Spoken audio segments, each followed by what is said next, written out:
And one of the world's biggest meat producers is getting into the plant-based craze.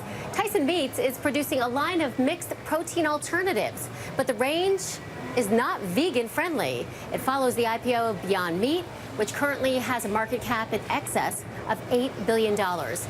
Paula Monica joins me with the latest in this craze. Is it a trend or is this a phase that's going to fizzle out?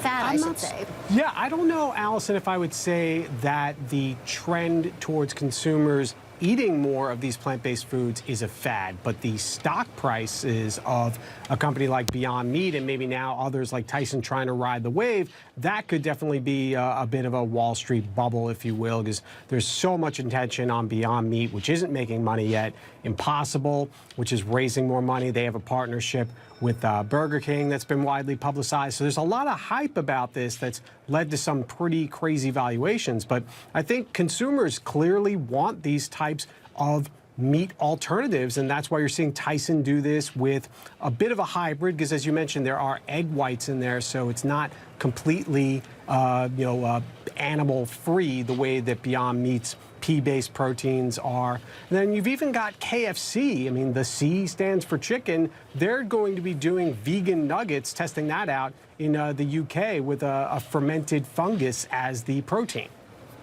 A fermented fungus. Now, that is definitely a draw. But you see that these items on these menus for these fast food restaurants, they've got some staying power here.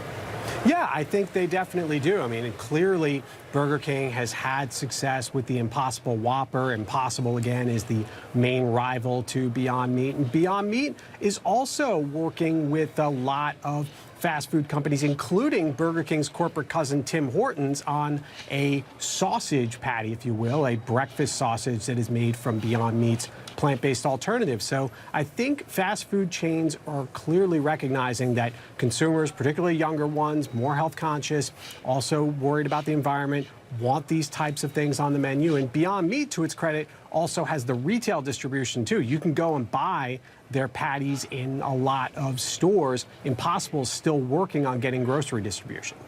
Okay, these items, though, they're expensive. When do you think the prices are coming down for these menu items?